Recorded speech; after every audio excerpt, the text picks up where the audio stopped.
प्रातस्मरामि हृदि संस्फुरदात्मतत्त्वम् सच्चित् सुखं परमहंस गतिं तुरीयम् यत् स्वप्नजागरसुषुप्तमवेति नित्यम् तद्ब्रह्म निष्कलमहं न च भूतसङ्गः।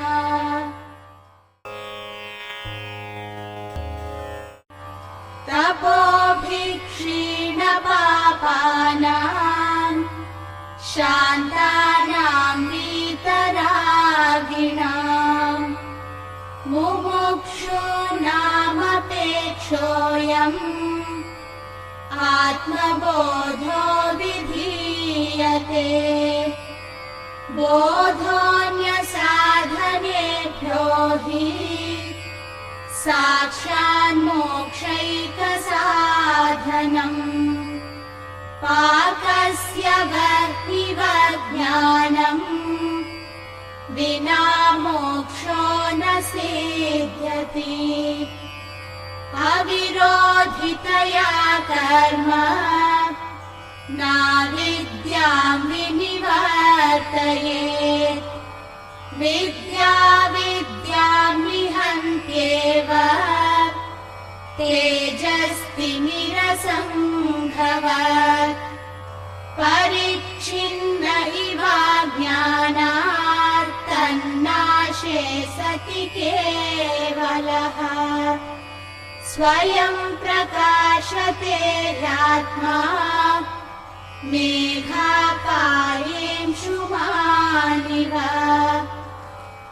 अज्ञानकलुषं जीवम् ज्ञानाभ्यासाद् विनिर्मलम् कृत्वा ज्ञानं स्वयं नश्येत् जलं कतकरेणुवत्। संसारस्वप्नतुल्यो हि रागद्वेषादिसङ्कुलः स्वकाले सत्यवद्भाति प्रबोधे सत्यसद्भवेत्। तावत् सत्यं जगद्भाति शुक्तिकारजतं यथा। यावन्न ज्ञायते ब्रह्म सर्वाधिष्ठानमद्वयम् उपादानेऽखिलाधारे जगन्ति परमेश्वरे। सर्गस्थितिलयान्यान्ति बुद्बुदानीव वारिणि। सच्चिदात्मन्यनुस्यूते नित्ये विष्णौ प्रकल्पिताः व्यक्तयो विविधाः सर्वा हाटके कटकादिवत्। यथाकाशो हृषीकेशो नानोपाधिगतो विभुः तद्भेदाद्भिन्नवद्भाति तन्नाशे केवलो भवेत्। There are these fourfold qualifications that are required for a spiritual seeker at an advanced level. These fourfold qualifications are not absolute. To the extent that we are able to imbibe these qualities, to that extent our attunement to Vedantic scriptures becomes easy. We first saw Viveka. Viveka is the capacity to discriminate. Ultimately, it is the capacity to discriminate what is real and what is unreal. That is Nitya Anitya Vastu Viveka. The ultimate discrimination, finally, it will lead to non-discrimination. Non-discrimination in the sense there is nothing else to discriminate. So established only in Brahman. Next was Vairagya. Vairagya is the capacity to say no to all the obstacles which are in the path towards the self. a dispassionate quality of dispassion. It has nothing to do with a personal hatred towards anything, but you have a capacity to say no to all the obstacles that are in the path. You are firmly saying no to all the fruits of action that accrue in this world and maybe in the future worlds also, because you are enamored only by what is the ultimate self. And then we saw that there are 6 wealth of qualities called the Shad-sampatti, out of which we saw the first 2, Shama and Dama. Shama and Dama talk about the internal and external basic control of the mind and senses. This is very important to conserve the energy in a proper way so that it is directed to the higher ideal. So Shama and Dama talk about the mind control and the senses control. Then Uparati. Uparama is the quality of withdrawal. In order to reach that quality of withdrawal, what is essential, we said, is to engage oneself in Swadharma. So Adi Shankaracharya says in Tattva-bodha, as a definition of Uparati, that it is Swadharma Anushtanameva. The moment a person is absorbed in his own dharma, Swadharma means one's own immediate nature. It differs from individual to individual, or you can say group of individuals. Why we say group is, the Swadharma is based on one's gunas, one's innate temperament, one's inner qualities. Generally, the similar type of people tend to flock together, and that's why I said it's a group of people. So, in fact, even the fourfold classifications of what we call as caste, which is not the right word, varna we say, is based on one's guna. All of us have these gunas of sattva, rajas and tamas, and various combinations and permutations of these gunas will determine whether you are a Brahmin or a Kshatriya or a Vaishya or a Shudra. So these people tend to get attracted to other people of similar qualities. Just as in a forest you will find that impalas go together, zebra go together, the gorillas will be together. Like that it is. Guna guneshu vartante, says Bhagavad Gita. So this refers to the immediate or individual nature of an individual, which is very conducive for spiritual growth. We said that in Bhagavad Gita, one of the key messages in the beginning as well as in the end is that one should follow one's Swadharma. To the extent that Krishna says it is better to die in Swadharma. Both from material point of view and from spiritual point of view, Swadharma is very conducive. Though in the short run, sometimes you may get a material benefit in Paradharma. Paradharma means alien nature. In the long term, it is not at all good for oneself. Paradharmo bhayavahaha, says Bhagavad Gita. Bhayavahaha means it is fraught with fear. It is, a person will feel like fish out of water in certain areas, in certain karma, in certain field of activity. So that one should not choose, however glamorous, however profitable it may seem to appear.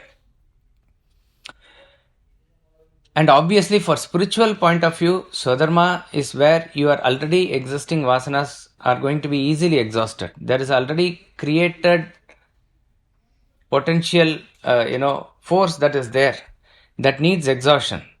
So a field of activity which is conducive for that is it's recommended. That is Swadharma. Now the question is that how one chooses one's Swadharma, or how do we understand our own Swadharma? Usually you will find that as the child grows, it shows certain distinct tendencies and inclinations. It is the duty of the parents and teacher to spot it also and try to encourage it. Though you will give education in all fields, you will find that in particular field, it will be much more inclined or naturally oriented towards that. Those are the areas that you can say is a interest of the child that will basically form the Swadharma. In other words, it is certain vasanas with which you are born and which is waiting for expression. And there is no such thing as this is a high or a low dharma of any one person. Swadharma is according to each person's inclination. So each one is potentially a very, a supreme quality as far as his spiritual evolution is concerned. The question is, what is suitable for you? See, in terms of spiritual evolution, study and reflection is required. Pranayama, yoga and other practices are there. Various other sankirtan, bhajan, karma, everything is there. You can classify them as to what is subtle and what is gross. But you cannot say something is high and something is low, because it is with reference to who is the Adhikari for it. For him, what is the key thing? What is the important thing? That is important. That is what we need to worry about. So, not all persons can be doctors. Not all persons can be engineers. Not all persons can play cricket. Each and every person has a particular nature, and that is how the world has designed. That is how the universe is designed. Not all animals will be carnivorous. Not all animals will be herbivorous. Not all animals will be soft, mild. There is variety, and that is how the variety of gunas has produced variety of people. So you need not worry about what others are doing as far as their swadharma is concerned. You must be careful enough to choose what is most natural for you. This aspect is called as swadharma. So, when we have grown up and now we are wanting to try to find out what it is, I would say go back to your own childhood and say that, see what has been really, what was really fascinating us. See, sometimes when we are in second standard or third standard, the teachers will ask, when you grow up, what do you want to become? And the child actually says something at that point of time. It is not saying something off the cuff. It is not saying something what others are saying. Something is there. Somebody says, I want to sing. Somebody says, I want to become a scientist. I want to become I want to cook nicely. Some children say like that. So all this is part and parcel of something which is inherent in it. So you visit your own childhood, probably where you are comfortable with. That will be easy to find out. Even as you grow, you have certain tendencies and inclinations towards certain things. One thing is, Swadharma, though it's based on your major like, this has to be understood in terms of what you do as dharma and action. See, you cannot say, my Swadharma is to eat lot of sweets. In terms of our enjoyment, we cannot talk about Swadharma. Swadharma is what karma you basically do and what dharma you anushthan. Anushthan means what you observe as certain dharma. That is what is comprehensively called as Swadharma. And as I said, one of the indications where you are naturally inclined is, in doing certain activities, you will find that your concentration is automatically there. You don't get distracted. There are some people who can do accounts, count money and all other things. They get completely involved in it. They have that temperament and inclination to be an accountant, to be a cashier, whatever it is. There are some who do software programming or something. They get completely lost in it. Some can sing for hours together. They are completely involved in it. I'm just giving examples. Like that it is. There are some people. So therefore you need to understand what is your area of interest where your concentration is automatic. We generally talk about concentration as intellect controlling the mind and you wanting to do, your mind must do what your intellect bids it to do. That is concentration. But in certain areas it becomes easy. So those are the areas where you can understand that it is your natural inclination. Put it in the converse. If you are asked to do certain thing where you have absolutely no interest at all, you will find some excuse or the other to go away from it. You will want to drink water, something or the other, you will want to get up from that and go. That is not in your natural inclination. These are certain indications. Now when we talk about Swadharma, it is to understand the broad spectrum of your personality. Now you cannot say, suppose you are running a house, you have to maintain a basic accounts. You can't say accounts is not my Swadharma. Or you are driving a car here and that. No, driving I cannot do. Or making somebody comes, so nobody is there, you have to make tea for them. No, cooking is not my Swadharma. Now, certain basic things, everything that you will know. But which is the area where you will majorly involve yourself. And Swadharma is not only with reference to the field of activity that you choose, be it drawing or teaching or computer science or whatever it is also to do with the way of life that you proceed towards. Like for example, getting married and being family life, maybe for most, that is also part and parcel of Swadharma. being in a family and doing that. Certain people, very few maybe, nivritti. Nivritti is not to get into world, not to get into worldly activity, introverted, study, reflection, or they may directly go to sannyas also, we do not know. That is their swadharma. So swadharma is the overall personality inclination of a person. Now, one way that if we are confused, we can find out is, this is suggested by Swamiji, that early in the morning, you get up and list down the area of activities where you are interested. You say you are interested in mathematics or cooking or whatever. You list 4, 5, 6, whatever it is. Next day, without consulting that paper, previous day's paper, again fresh. Why we say early in the morning is the mind will be fresh and you can think. Whatever naturally is your inclination, jot down those things again. Do it for 3 days, 4 days, continuously like that on a daily basis, early in the morning without consulting the previous day's paper. Do this exercise after, say, arbitrarily I'm saying, after 3 months. Why I'm saying is, say, suppose now election season is there, you will say, politics I'm interested, something will be there. Next World Cup will come, cricket I'll be. Because you are day in and day out hearing about it, you are seeing it, that will be there. But it need not be that you are interested in politics, I'm just saying. So 3 months later also, 3-4 days you allot and do like this. Again, 6 months later you do 3-4 days. When you collect all these 10-12 papers and see that what repeats itself again, that is probably an indication of your swadharma. And then you can consult that result with a superior intellect. He can be your guru.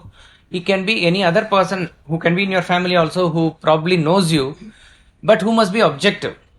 See, suppose if the grandfather or father has a very strong inclination that you must take a path that he thinks is right. Suppose he says he has not done engineering and he wants you to do engineering. He may push you into that. That is not objectivity. So therefore, it must be an objective person also, meaning little bit of intellect who can genuinely look at from the welfare point of view of the other person. I am not saying that father or grandfather does not wish the welfare of the other person, but they may not have the right type of intellect in this regard. So they may tend to get involved also. So a person who is of superior intellect and who is little bit objective, with whom you can consult after your findings, will probably give an indication as to what your swadharma is. And then, irrespective of whether there is a market, demand, supply, whatever it is, you just stick to the swadharma.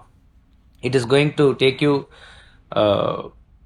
in successful path, both materially and spiritually. When we say materially, you may say that, say, suppose, classical dance, or who sees it today and how can I do all those things? Whatever is required for you to maintain your life, it is there in all fields of activity. It is only when we compare our status or position with others and then we say it is not compatible at a material level, then we look forward to something else. So as far as your running your life is concerned, more than that in any field or any swadharma, it will be there provided. But more importantly, as you do it more and more, it does not just help you from the material point of view, but it helps you spiritually. Your mind becomes more calm. You become more expert in that. And that will further help you in the material success also. Though we do not approach anything only from material point of view, it is incidental that material success is also guaranteed in swadharma. Not to talk of spiritual growth, because spiritual growth is possible only in swadharma. You have an existing vasana that needs to be exhausted, and swadharmic field of activity gives a conducive atmosphere for that. If it is paradharma, then what happens is that you have to resist the pressure of the existing swadharma that is popping up from within. And also you have to put in fresh effort to know certain things and then execute certain actions. Always that comfort feeling will not be there. So Krishna is advising Arjuna, who is wanting to run away from the war, that independently that may be good, but not for you. For you, fighting the war is the right thing. Because being a Kshatriya, and when a right opportunity is presented for you, being a warrior for a right cause, you must do it. And there he says, if you die here, you will get Swarga. If you are victorious, you will enjoy the kingdom. Either way, it is a win-win situation as far as worldly things are also concerned. And then, from a spiritual point of view, you can only progress ahead only in this Swadharma. So, in all the cases, in other words, there are three types of happiness we look forward to. One is immediate happiness, one is future happiness, one is permanent happiness. All the three are possible in Swadharma. So, therefore, Swadharma is a very important aspect of spiritual sadhana. In the modern context, it is very important that the teachers guide the students when they do the counseling, when we are in 10th standard or 12th standard, when we are choosing a group, on what basis do we select the subjects? Swadharma comes into play. Some people study business administration and try to do business and all. You will find that business and all must be in the blood. You will find that in childhood that child would have done business with the father also. That time itself you will find somehow you will be only a businessman. You cannot try and learn business. It has to come from like that it is. So there are some who are inclined towards electronics and electronic items or whatever it is. So that is important for the parents and teachers to guide them according to the Swadharma Anushtanameva. And then obviously at the spiritual level also, some people are oriented towards bhakti more, towards sankirtan, towards pilgrimage, some towards doing lot of seva, service, karma. Some are very happy studying, reflecting, understanding Vedantic scriptures. Some, very few may be inclined towards Raja Yoga, Ashtanga Yoga and all is there. That also you have to do according to your major inclination. You have to do other aspects also to the extent that it is required, because we are a multifaceted personality. To the extent that you are active, you must do karma. To the extent that you are emotional, you must do bhakti. To the extent that you are intellectual, you must do jnana. All three are necessary. But where there is a major inclination, that you will do more. So even in spiritual field, one has to follow one's Swadharma. When you do that, you automatically get withdrawn from the world. That is called as Uparama. Uparati is withdrawal. Next quality is called as Titiksha. Titiksha is a very beautiful Indian quality. When we say Indian, it is there maybe universally, but in India it is practiced much more. Very visible. Endurance of pain cheerfully. That is Titiksha. Shitoshna Sukha Dukkhadi Sahishnutvam says the definition. Shita Ushna, heat and cold. Sukha Dukkha, joy and sorrow. Adi means etc. Etc. means all pairs of opposites like this. Sahishnutvam. You are able to withstand. You are able to endure. Yes, sir. This choice of Sadharma, not absolutely depending on the nature, that is Uttama, Madhyama or like that, Guna. Guna will not affect Sadharma. Guna will affect Sadharma. Suppose if a person is having more sattvic qualities and little of rajas and tamas, so he will tend to be more of a thinking oriented person. He will be more a calm person. Such a person will be oriented towards study, teaching, scientist type of a person. All those things where they are more introverted. Knowledge orientation will be their Swadharma. So that is dependent on the guna. A person who is having a lot of rajas, he will be having that leadership quality. He will be a go-getter. He wants to do things. He will be able to lead people. So that is dependent on guna. And it requires a lot of patience and other virtues. Suppose if one amount of tamo guna is there, to sit in a shop, count the money all the time and creating wealth, orientation towards, that is a different type of a mental temperament. So they are associated with gunas. So the world presents always with the pairs of opposites. That is the nature of the world. Nature of the world is called as Dvandva. World is called Dvandva. Dvandva means pair of opposite. There is no richness without poverty. There is no tall without short. So short and tall, rich and poor, heat and cold. So heat and cold in general represents all the pairs of opposites that we endure at the physical level. Joy and sorrow at the mental level. You can say honor, dishonor, these are at the intellectual level. But here we are not trying to be enamored by any like or dislike, but the world itself will offer, because that is the nature of the world. Now summer is coming, next whatever, spring will come, or autumn will come, or rainy season will come, and winter will come. All those things are there. So this is the nature of the world. So this, it has to throw at you everything. When everything is thrown at you, you have to accept it as it is without complaining. That quality is a very important quality as far as a spiritual sadhaka is concerned. Remember that objectivity mantra, that even this shall pass away. That will help us to endure this. Whatever comes has to go. Even the dukkha that comes has to go. It is only we hold on to the dukkha for longer time and we suffer a lot. Just as a pleasure comes and it will go, the pain will come and it will go. You have to take that a objective position where you are able to watch it go through. And whenever anything comes, you are able to just smilingly endure with it. Now a doubt may come as to, okay, in South India at least you know that it's most of the time it's heat, or heat is little more. A little bit of winter comes. Heat, you say, okay, you endure it. Why should you endure winter? Enjoy it. Enjoy winter. But he says, all the pairs of opposites, you endure it. Meaning, when it is not conducive, you are able to put up with it. Okay. But when it conducive, you shrug your shoulders and say, that's okay. This is a quality that we need to understand and practice. But why should you not enjoy what is conducive? When we enjoy it a lot, after it goes, there's a proportionate downfall. Probably. So when it is pratikula means not conducive, you accept it. When it is anukul means when it is conducive, you have to be indifferent towards it. Why indifferent is, this will be understood maybe at a higher level only. Without your wanting, that's where mind will get attached.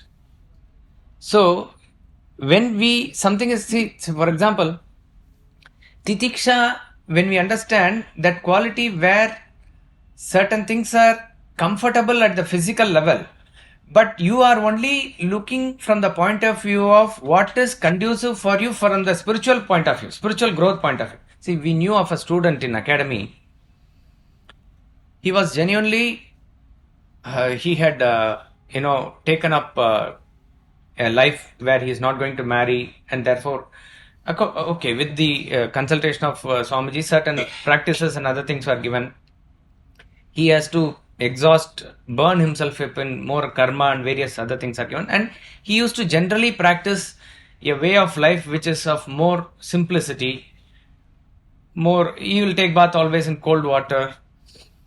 Wherever he will travel in a sleeper class compartment, not first class or AC type of thing. He was generally okay with it, and he did not want to, he was happy with it. That's the point. He did not complain or anything, but he made it as a way of life. One day, he had to go accompany another student who is a foreign student to Chennai or something. And that foreign student was given a AC ticket. So this person also had to travel in AC. Now from normal point of view, AC is a comfortable thing. And for him also it will be comfortable. But if you understand the Titiksha quality, he has to be indifferent towards that also. In other words, to Titiksha is not just seeing what is comfortable or not comfortable from that point of view. From your sadhana point of view, what is ultimately not there, if the opposite of that comes, you are able to get along with it without any complaint, putting up with it. That is called as Titiksha. So obviously when AC one day it is there, why not you enjoy and go? If you get into that, even the mind unconsciously also tries to partake in that pleasure, where and when it will suddenly get attached, we do not know. A episode of Paramacharya comes to mind which is very inspiring. Paramacharya Kanchi is said to be an enlightened sage, and he was heading the mutt, which is part and parcel of society. So, but he lived a very exemplary life and sort of led by example, and he was able to guide his followers also. And as a sannyasi, he used to even travel from place to place, wherever it is. So, when he had in a particular place where he went, I do not know, I don't remember the place, they had cooked this, what do you call this? Palak, spinach, right? And they had served him. Next day also it was there. And the third day when they served that, the host who was serving, he said, we thought that you are relishing it, that's why we are making it again. So suddenly he announced a Nirjala Upavasam for days together. Nirjala Upavasam means not even water you will have. Upavas means not eating anything, but not even water. Rather, he suddenly announced, and nobody could understand why. And much later only he said that it is not that he was attached to spinach or anything, but that this thought can come to another person. To that extent he had made his contact. That is not acceptable, being in the seat or the position that he was. So he took it upon himself to correct that situation. So this, he has not got attached, but that is why even when sannyasis are all there, they are not asked to be there in one place for long, because without your wanting, it may get attached to people or something like that. They are devotees and you have no personal attachment or anything like that. So Titiksha is just to be indifferent to whatever it comes. Yes. So, is it okay to be conscious of what other people think of you? Like, is it part in this? No. Why should you be conscious of? So in this case, he took a decision on the basis of. So the thing is, he took the decision because, and it is not that others also thought that he was attached. He relished it as a mark of respect, as a mark of love only. They also gave it. They have no doubt that he is absolutely detached, and what is the small eatery that it is going to affect him? Not at all. Being in the position of that Peter, to set that high example of not showing attachment to 1% also, that he took upon himself. So it is not giving a weightage to others' opinion or something like that. And particularly in the spiritual path, you, as Shakespeare says, you may be open your ears to all, but ultimately you cannot be influenced by others' opinion.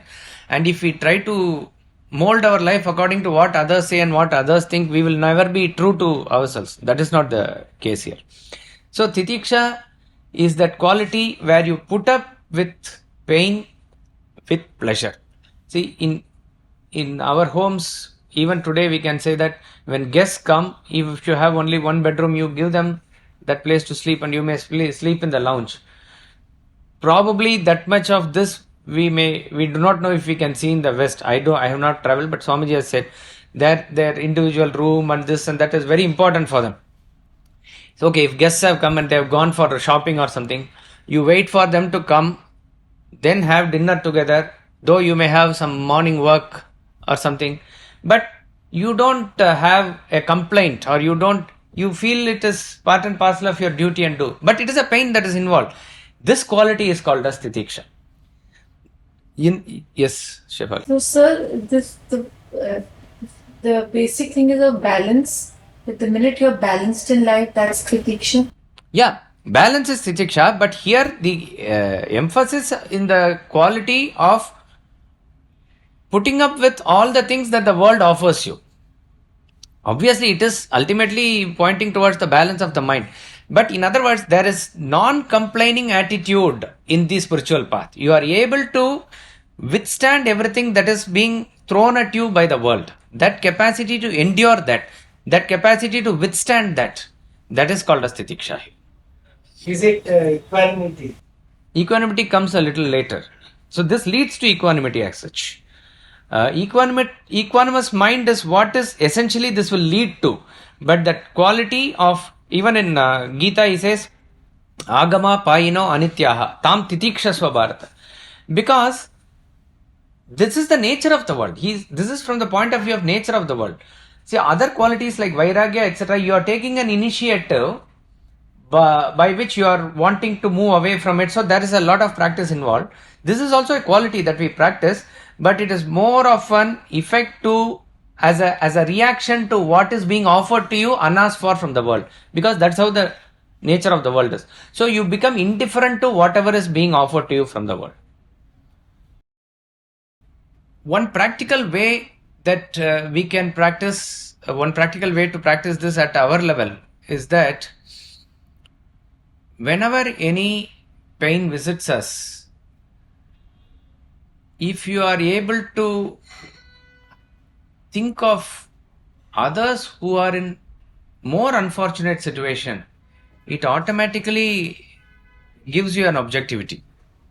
To practice objectivity also, I am saying. You look at it from, again, a broader perspective.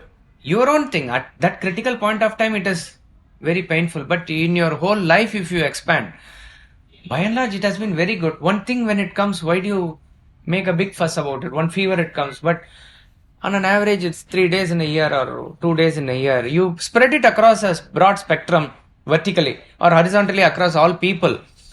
Out of so many people, you are just one. So the moment you are able to understand that, immediately you are able to withstand it. Guru, can we say that we should take our consequences casually? That is what it is. You are saying in some other words, that's about all. Yes. And then the next quality is Shraddha. Shraddha is translated as faith, a deeper meaning than faith. Shraddha has a deeper meaning than faith. Shraddha is that capacity to continue with faith until you achieve it. In Atmabodha, Adi Shankaracharya says, Guru Vedanta Vakyeshu Vishwasaha. The faith that you have in the words of the Guru and the words of Vedanta, that is Shraddha. The capacity of everybody to have a basic faith is there. See, those who come to this class or anywhere, that is also based on faith. And without faith, nothing moves in the world. So faith is there for everybody. But Shraddha is, as I said, little deeper than faith. With that faith, how you go deeper till you achieve the transformation within you, till the last moment you have that faith and keep going, that capacity is called as Shraddha. You don't leave until that complete transformation happens with you. So again, like all qualities, this is also at an initial level and at a later level. See, we said that in the last class, all these qualities are practiced at a relative level and at the absolute level. The Shraddha at the initial level is relatively easy. When we say relatively easy, compared to the later Shraddha, I am saying, faith is the capacity to believe in a thing which you do not know until you come to know what you believe in. Faith is a belief in a thing which I do not know until I come to know what I believe in. So till I come to know what it is faith only. But faith comes in the area of unknown. This is the key aspect here. When you know something, there is no faith. When you know something, it is knowledge. When you know something, it is knowledge. So where do you keep faith? You keep faith only in unknown areas. But till what point the faith is there? Till you know it, it is faith. Till you know it completely, it is faith. Here is the question of going into the unknown area of finding the self. So till the end, the faith has to be there.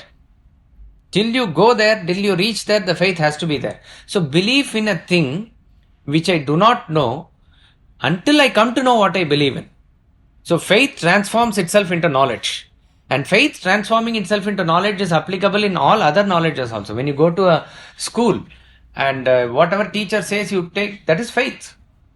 Every student learns on faith, then it slowly understands and it comes to know. Because these are worldly knowledge, it will be getting transformed into knowledge. Here it's a question of self-realization. Till that point of time, the Shraddha has to be there. Second aspect of Shraddha is that, second aspect of faith is that it is not a blind faith. So faith is a bird that feels this light and sings until while the dawn is still dark, says Rabindranath Tagore. Faith is the bird that feels the light and sings while the dawn is still dark. It feels something within, it knows for sure, but it may not be able to explain to you. But it is 100% for sure it knows. That sort of a feeling is faith. Blind faith is opposed to spirituality. So when you have this as faith and then pursue the knowledge till you go till the end, that capacity in you is called as Shraddha. Now this, as I said, this Shraddha, in the beginning stage, at least you will develop and it will be there. As you proceed then with bhakti, then with Shravana, Manana, Nitidhyasana, that is, you hear the words of Master, you read, then you reflect, clear all the doubts, you are able to become more and more clearer in your concepts. And then you have to go further, then you see that there's nothing, you have any doubt anymore in the subject. But you feel that with all these classes, with all this study and reflection, there seems to be not much progress. Is it something really there? Or have I chosen the right path? This type of a thing, this type of a phase, every seeker will go through, because you are not in the initial phase where you do not know. Now you know certain things, you know what it is all about, but still it is very, very difficult to cope with that pressure situation. That is the time Shraddha has to be much more. This is indicated, or you can read this as a symbolism in the episode of Ramayana where Sita waits with faith that Rama will come. But nearly 9 months have passed and nothing is happening. She becomes desperate. At that point of time, she even contemplates taking her life out. Because you have no indication whatsoever whether Rama knows, whether he searches, that also you do not know, and you are in an alien land. This is the state of an individual who is in search of the self, who has completely cut off from his folks. They are all happy doing their own thing in the material field or whatever they are very clear in pursuing the wealth or something, but you are very clear in not pursuing it. So you are as though cut off from them. So you have nobody to look up to also in your own circle. And there is no light coming at the end of the tunnel also. And this we have to only imagine now, because we are not in that stage to understand it. But at that stage, when you are tested too much, as it were, that is the time the Shraddha has to be much more. It is tough, but that is where the Shraddha comes as a quality. That is why these are at least given. We will understand. We need to relate to those qualities at that point of time. 100% a Hanuman will appear. And he will give the ring to say that don't worry, Rama is there to take care of you. That is the power when you pursue the thing with Shraddha. And a true guru is one who is going to say what the scriptures are saying. See, the guru comes in that parampara and he is teaching, of course, to the extent that he is established in the truth, to the extent that he is having that anubhava, to that extent it comes powerfully. But he is not merely talking from his experience, he is saying this is what the Shastras are saying. So the absolute authority of the Shastras and the absolute authority of the Guru, you have that faith. When we take up a study of Gita or even the text like Atmabodha, on what basis do we take this text? Great masters have studied this, they have crossed their delusion using these texts, and it has stood the test of time. 5,000 years down the line also, Gita is giving the knowledge and inspiring people, means it must be of stuff. If you are not able to understand any statement of Gita, you don't say, all other things I agree, Krishna made a mistake here. We don't say that. It is that we don't understand. With God's grace and Guru's grace, we will be able to understand. Or what is the right interpretation, we will come to know. That is faith. Faith which with you approach it till the end, you go and let that knowledge make that complete transformation in you. To that extent one must go. That capacity is called as Shraddha. Then lastly he says Samadhana. Samadhana means Chitta Ekagrata. Here is where completely the thought absorption, or there is complete single pointedness in the pursuit. He is not talking about bhakti here, he is not talking about contemplation here, he is not talking about meditation here. In and through all these things, your mind is now fixated only on Brahma. Say, you want to go to the best city. Okay. So, you discriminate and finally come to a conclusion. For example, we are saying Bombay is the best city. And you have chosen Bombay. This is the Viveka aspect. Then you say no to all other cities, all other obstacles. You are firmly able to say no to any other temptation or any other. Some may say this is better, that is better, this fruit is no. I am very clear on this. That capacity to say no is called as the Vairagya. Then all these are interrelated qualities. That's what I am saying. One is related to the other. Then you are able to control all your expenses, control all your energy, control the time and everything, and direct everything towards this particular journey only. That is all the Shama and Dama and all the aspects of control that you have. Then you do all those things which are conducive for this travel only. You are withdrawn and helping those activities which are conducive for this. That is Uparama. Then initially you go to a travel agent, completely surrender to him. He is going to book the ticket and give it to you, whatever bus you are going, etc. That is the Shraddha. And along the journey, whatever be the ups and downs, you are able to forbear it. You are able to put up with all the pains in the journey, whether it is train, whether it is bus, whatever it is. That is Titiksha. And as you are going in the journey also, still it has not come. Don't worry, it will come. That faith you keep on continuing. When all this is there, automatically the mind is now concentrating on visualizing, as it were, how you are going to Bombay. Maybe you are going to permanently stay there. That single pointedness is called as Samadhana, where the mind is now calmed and says this is what it is. A focus comes into your life. That quality is called as Samadhana.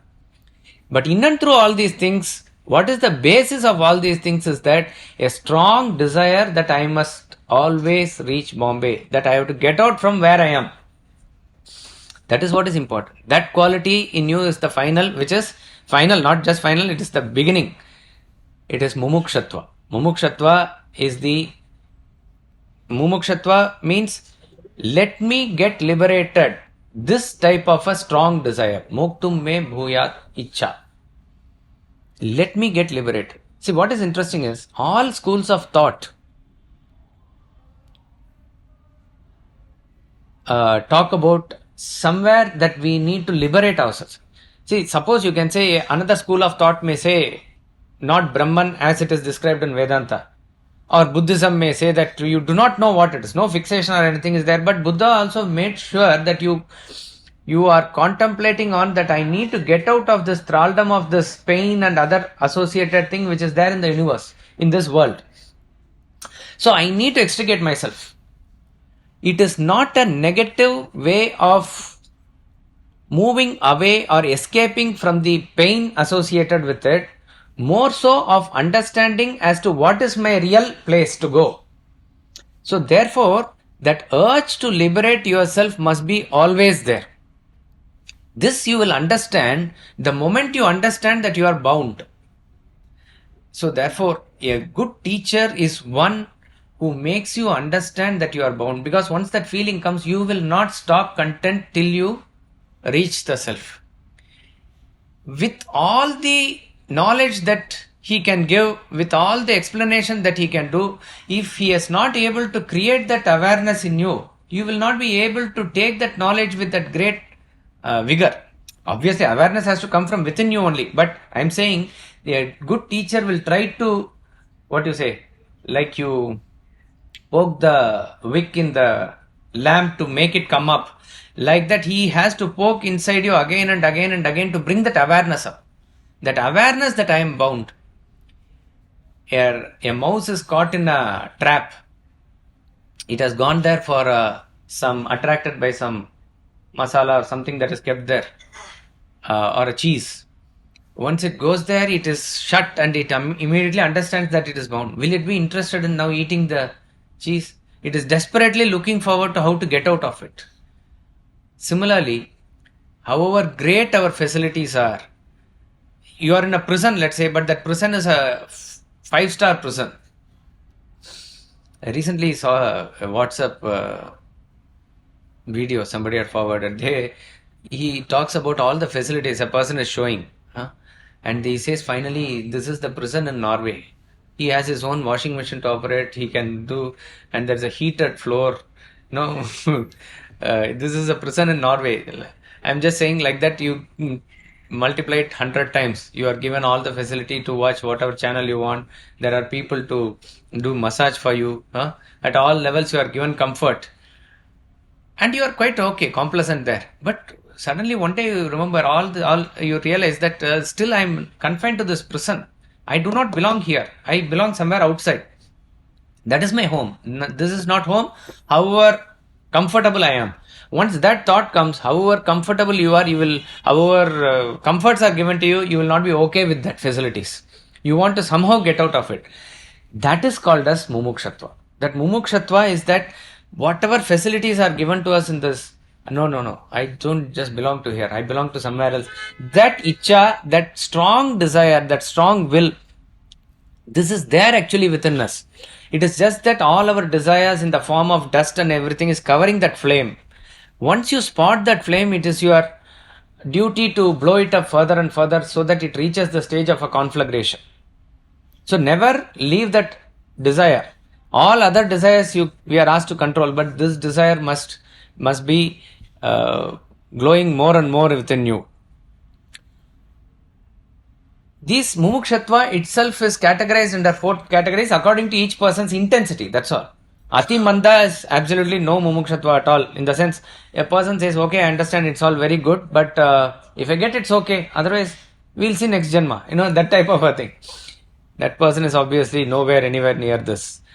Manda means, yes, I understand it has to be done, but I have my duties. Later on, after retirement, I'll get into Bhagavad Gita and studies and I have to reach God. Let me see that. Now I am preoccupied here. A Madhyama or average Mumukshatva is that he says that, I have to get it. The sooner I get it, the better. Like that he is there. But Tivra is what is required at a very high stage, that I have to get it here and now. So Paramahamsa says, if a person is immersed under water, his head is immersed under water, how desperate he will be to get out of water. That desperation you must have. Then that is real Mumukshatva. So for those who are at least at the Madhyama level or the beginning level of Mumukshatva, we have to, if we practice more and more Vairagya, probably, that Mumukshatva flame will be glowing better and better. Higher and higher will be the flame. So these are the qualities that are required for a spiritual seeker, given as a comprehensive qualities. These are, we can say, indicated in Atmabodha here. So in this verse, Swamiji has mapped this into the qualities that is required at all levels of the personality. Tapobi kshina papanam, that means those whose sins are removed by austerities. A discipline, you can say, at the physical level.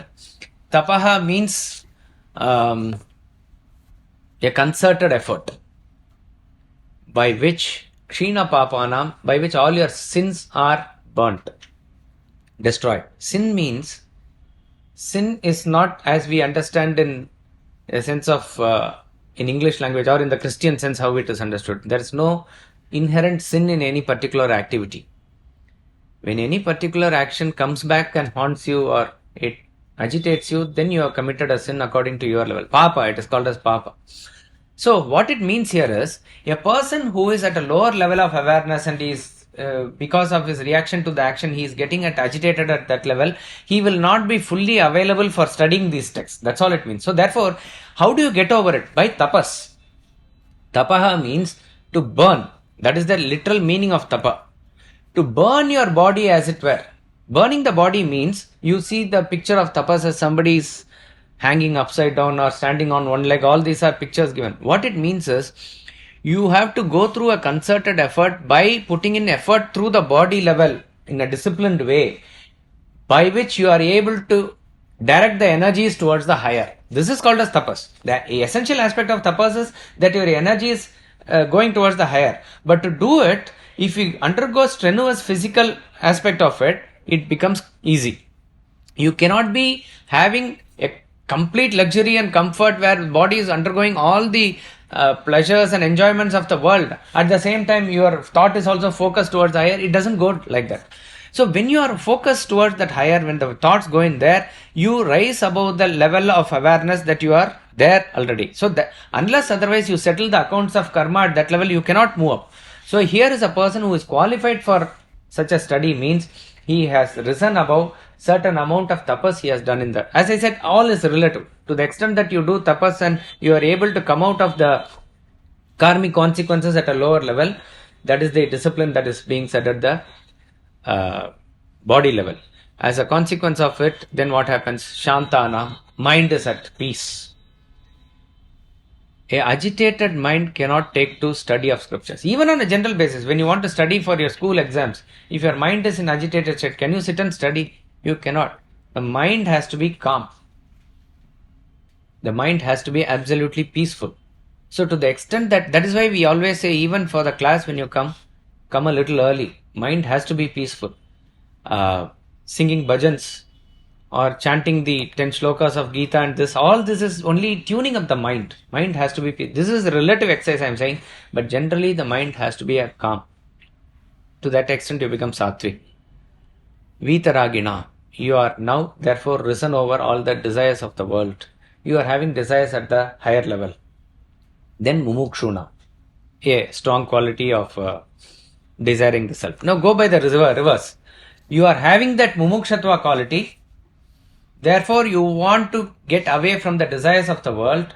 Moment you get away from the desires of the world, your mind becomes calm also. Then you are able to put in more tapas towards the higher also. So it can be worked either ways. That's why I am saying one quality leads to the implementation of the other quality. Vairagya will help mumukshatva, mumukshatva will help vairagya. Similarly, your Shama and Dama will help Titiksha. Titiksha will help further Shama and Dama. Like that it is. So if you are able to do this, then for him, he becomes the Adhikari.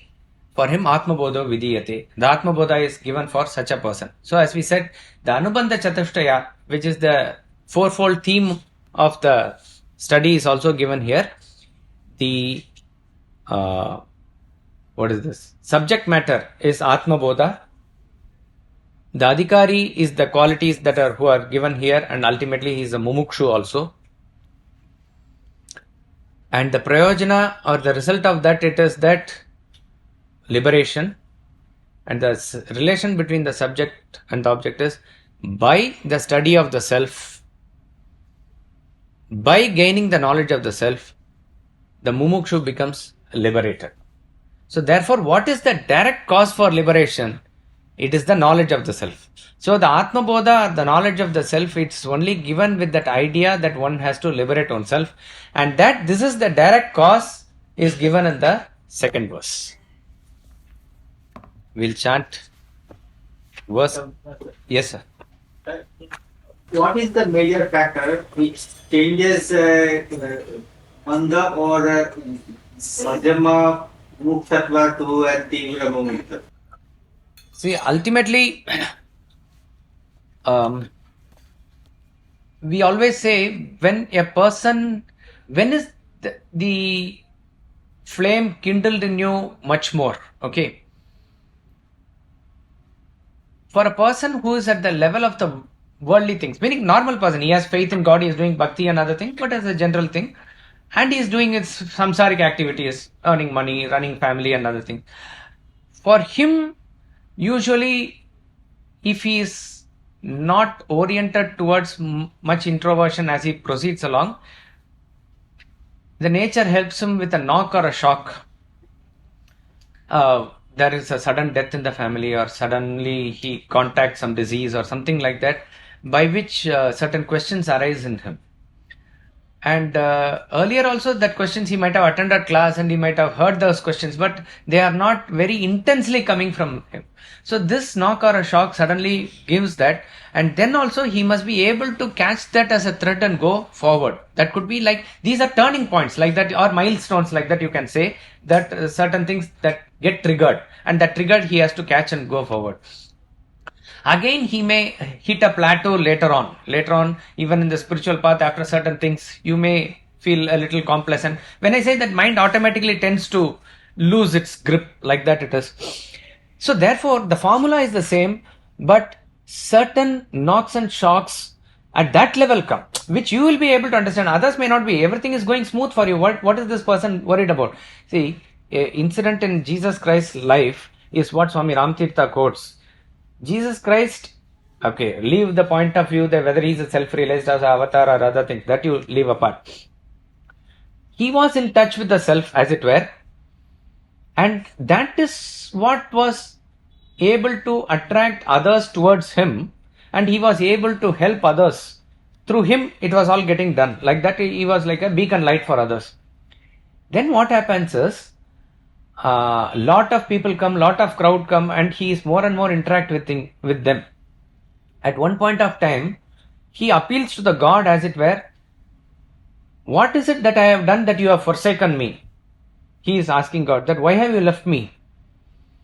So Swami Ramtirtha says, even a person who is even enlightened, because we even hear the narrations by Ramakrishna Paramahamsa and Totapuri and others also, who is enlightened, or a great sannyasi also, who is at a very high stage of evolution. Time to time, they are withdrawn by themselves in touch with God, polishing themselves again and again. Because, let us say, a person with white dhoti and kurta enters the godown where the coal is stored. However careful he is, also somewhere down the line it will get stuck. Some black mark here or there will be there. However careful. Similarly, a person in the spiritual path, however careful he is also, when he is contacting the people, when he is contacting samsara, family and other things, he is obviously going to be influenced by the thoughts and other actions that is being there. So, Jesus Christ might have even conducted satsang.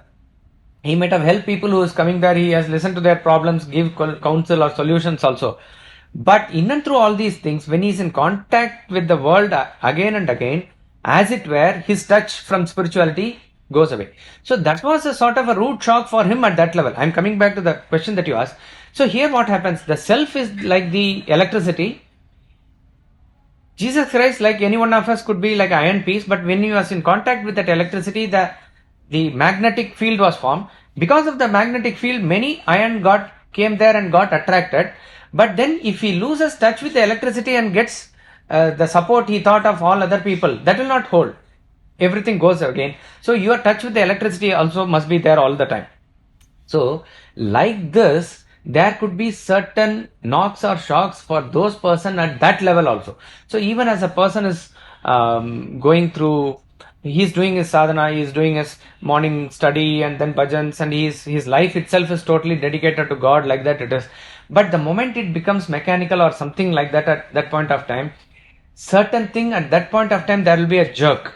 So then there is a self-automatic correction. Like just in meditation also, when you sit, the japamala is given as a technique by which you are, a jerk is there. When you mind wanders, it is brought back again. Like that, there will be some jerk at that point of time also. Now, when does it get into a full-fledged Tivra, this thing? Okay, we can say by God's grace and Guru's grace, that is always there. But how do you invoke that grace is that we may not know when and how it will strike us. We may not know how to really even show that bhakti. That, let us say, we all feel we are all bhaktas, we are all doing bhakti. But once you understand how Prahlada did, or how even Tukaram or Navdev did, or the Alvars did, then only you understand probably up to that level you have to go. Like that it is. So, constantly we must be in touch with those people who are in touch with the divinity. So we may not be able to be having that capacity now to have that direct contact with the self now. Okay, that is clear. But never leave at least the satsang. So when that thing is deviant, if you are able to come back to that satsang again, a time will come where it strikes you. It's all crystallization. It's not one thing. It is actually that saturation happens at one point of time. It just overflows like that. So at that point of time when it comes, probably that time anything and everything you will leave aside and you will only focus on this and nothing else more. So to that extent, we have to yearn for it. We may not know what it is now. We may not know whether Guru's grace or God's grace, whether it will flow to us, all those things.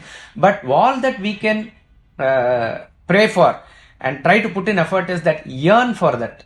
Always long for that. That longing must be always there. If this longing goes, something or the other will come and strike you to give that offer to you. That sort of a knock or shock that will come to you. Tibra Mumukshatva says here and now. Now means immediately. Immediate. Talking of time. Time, immediate. Now mind has got a tendency to get complacent at every level. And then we say some knocks and shocks will come. So some knocks and shock is not here, it's not now. That means it has not come Tibra. That means it has not become Tibra yet. We'll conclude with the bhajan. Poornam Adah Poornamidam Poornat Poornamudachyate Poornasya Poornamadaya Poornamevavashishyate. Om Shanti Shanti Shanti.